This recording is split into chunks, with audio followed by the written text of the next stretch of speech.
I said you like that today to somebody, Ross Dwelly, and he said, I'm going to tell my kids someday that Cousins said you liked that to me once. So, good practice today. After a tough loss Sunday, it's always good to kind of hit the reset button, new week, fresh week, get back to work, begin again.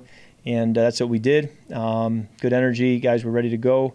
And, and in pro football, it doesn't get any easier. If you get hit in the mouth, you get back up and you realize you got a great opponent now up ahead, and that's the way it is. And so it makes the league great. It's also what will test you. And so, we've got to have a great week of work to get ready. But we're doing that, and take any questions you have.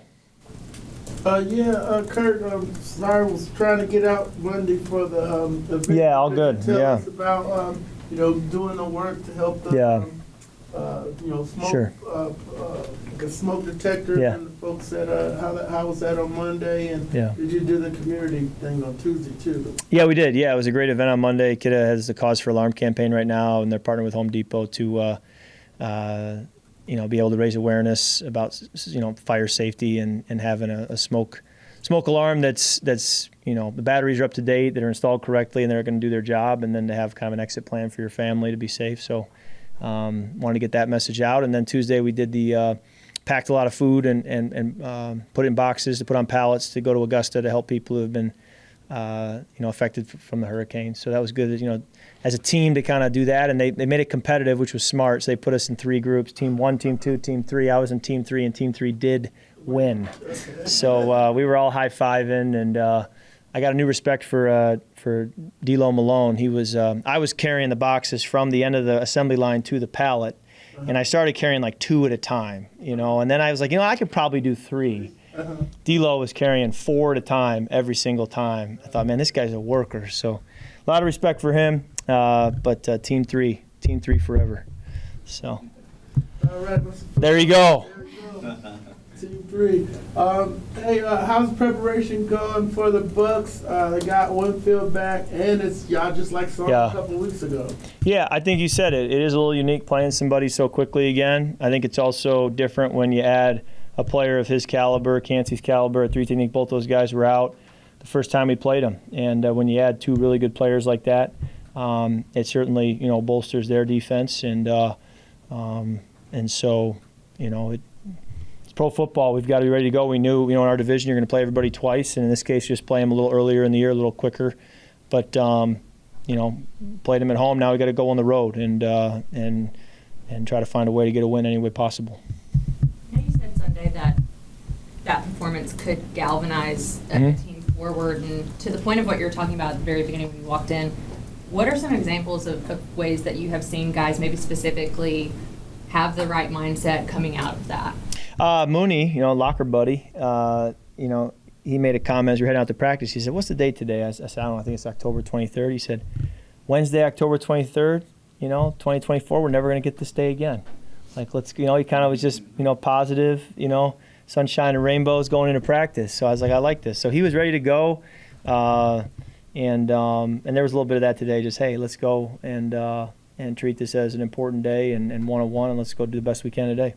Kirk, throughout your career, the numbers suggest you've had a lot of success. When you come off double-digit losses, there's that saying sometimes in the league, when a team has a lopsided result, they come back and play much, much better the next week. Throughout your career, what's the trait or what happens during the week, even on game day, that allows that to happen consistently for you and your teams? Probably utter fear of failing again. No, I think there's a motivator there of when your back's against the wall, you better come out swinging. And I've never felt safe in my football journey. I've never felt like I figured it out. I've never felt like I've arrived. And so when you have a tough performance, it only drives those feelings home even more. And whatever has to lock in or heighten or be tightened down tends to happen.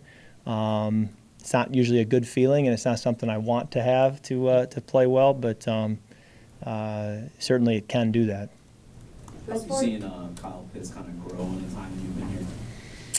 Yeah, I think he came from a background the last couple of years, he's told me, of not being in 11 personnel as often, and so there's a little bit of a learning curve for him with what does it look like when you're the only tight end on the field.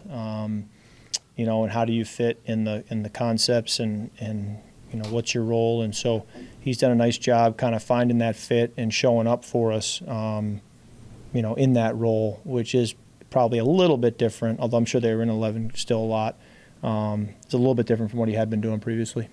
You've been kind of going to him more the last few weeks. I think it's like 7 receptions 2 of the last 3 weeks. Anything that you're seeing just in your progressions with him? Yeah, it's really the same answer I would give you when he wasn't getting as many targets. It's really, you go where your reads take you. It's really not that predetermined or thought out. It just kind of was reactionary. I mean, there was a play we did throw to him last week where it was, hey, you can peek Kyle, but we want you to get over here quickly because we just don't think that's going to present itself. And sure enough, I peeked him and it was really open. I said, I'm staying with him. So, that's where you kind of say, hey, he has a catch, he has a big play, a conversion for us, and yet, it was like the intention was not for that to happen, but it did. So some of it's just how does the defense play it and how does protection, work and where do my eyes go and all of that. But, no, he definitely has shown up, you're right, and he's a guy that we want to get the ball in his hands because, good things can happen when he's got it in his hands. Is he a guy that, obviously there are weapons in this offense, but is he a piece that, hey, he starts clicking with everyone else, this could be a really, explosive, team? Yeah, what you want is to be difficult to defend because you feel like when you break the huddle with 5 eligibles, the defense looks at all 5 and says, pick your poison, or we really can't shade to a side or take somebody away. You want defenses to, play things honest because they need to play things honest. And if they don't, that's where you feel like you then have the advantage. And so I think that's true when you can spread the ball around and get your all 5 eligibles to be a true threat to the defense. Tuesday, of course, is more so focused on a good cause, but how much did it help after the loss to have that kind of team bonding, positive day? Yeah, it was a great time together as a team, kind of be together. Usually when we're together, it's go, go, go, talk football, installs, plays, body work. It's kind of all business locked in.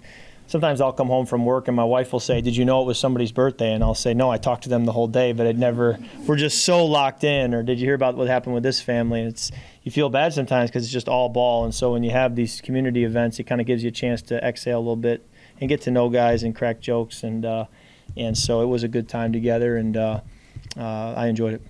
Kirk was talking to Coach Morris about the development of guys like Rook and Dorless on the defensive line, kind of, not being active every game and just kind of waiting in the wings a little bit. You have a lot of experience with that back in Robert, back in the early days of your career. How beneficial can that be for young guys when they first enter the league to get that time to just kind of observe? Well, I think it's important that you if you're not somebody who's in the rotation right away, that you view scout team not just as a role for now, but as an opportunity to show people what you can do. And they've done that. They have a great, when we put the pads on Thursday, they always have a great rush on the scout team that helps me kind of feel the rush to get ready for the game.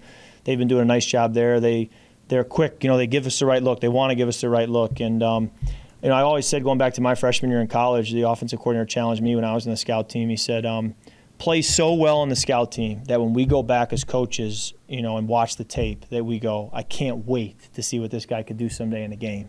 And just every day put stuff on tape that makes us say, we are so excited about spring ball. We're so excited about the next year with this guy.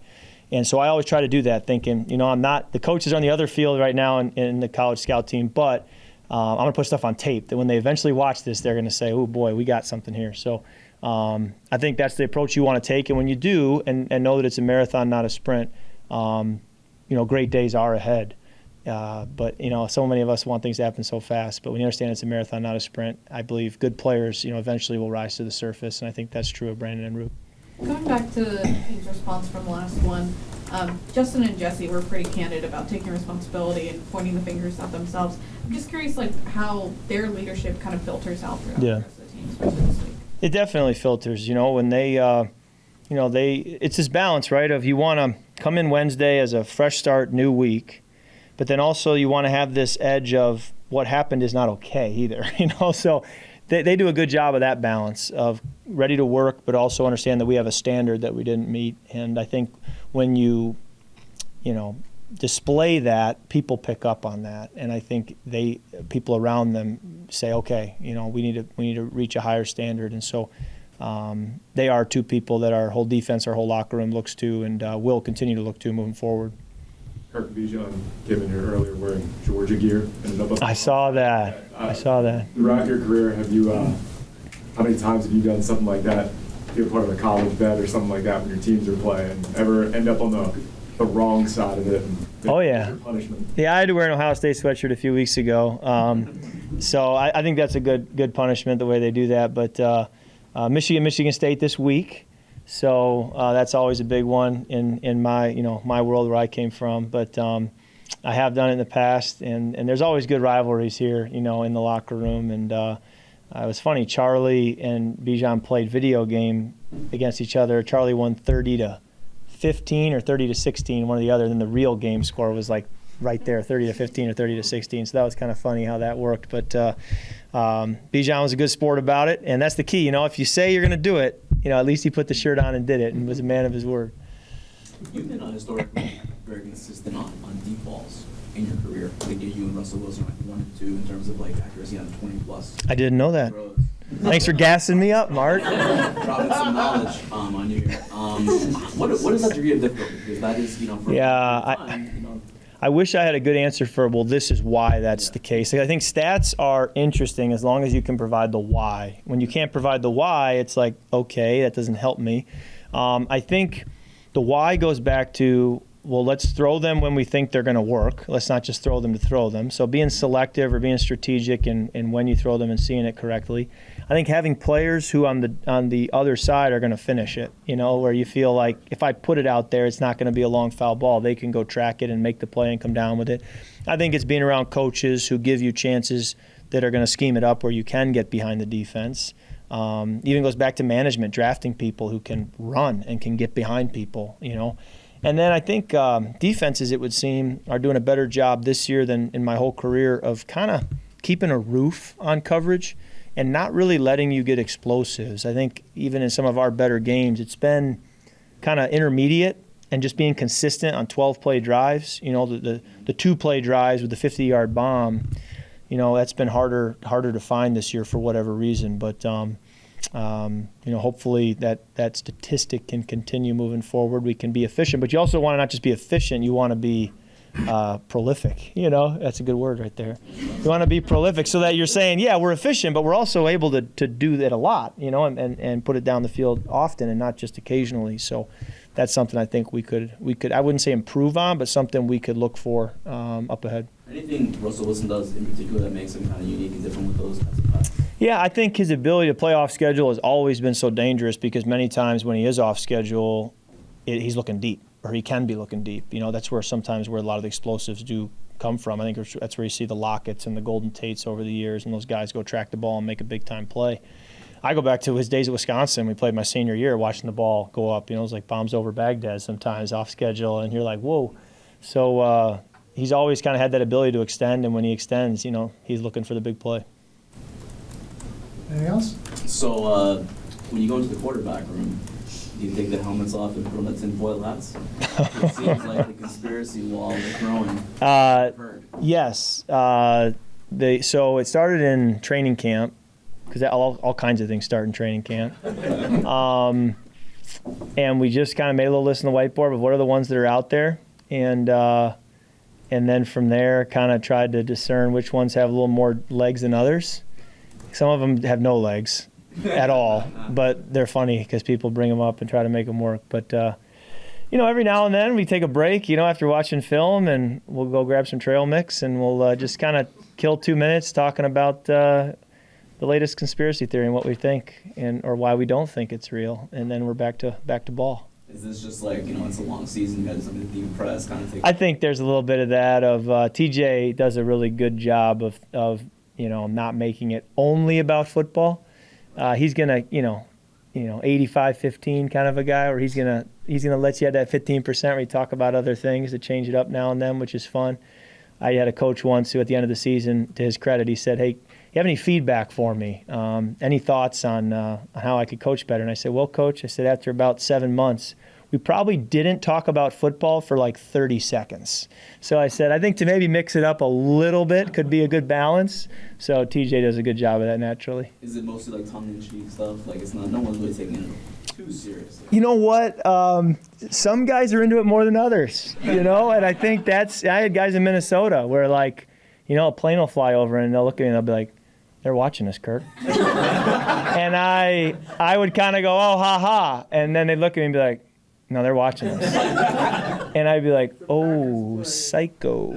So there was a little bit of like, you try to get to know your teammates. So I've kind of, go around the locker room, go around the lifts and be like, hey, like, do you think that was an inside job? Or do you think, and try to kind of like ask guys, what they think. And then you can kind of get a feel for who the guys are in the locker room. A little more, they kind of lean that way. So I actually don't lean that way, but the more we talk about it, the more they're like pulling me over to be paranoid. So I don't really know that I like this. What's the most absurd one? Yeah, I need to get back to you, Mark. If I can go back to you, look at the list, I can give you a better answer. The problem is a lot of them are like pretty controversial. Oh, boy. So like there's a little bit of like, I don't know that I want to put it out there, but that's the nature of conspiracy theories. But yeah, I'll have to get back to you on the most out there. Okay. All right. You guys need to investigate in Denver Airport when you're there? That's one of them. I don't know. There's stuff there if you want to look. If you dig, it's there. All right. Thanks.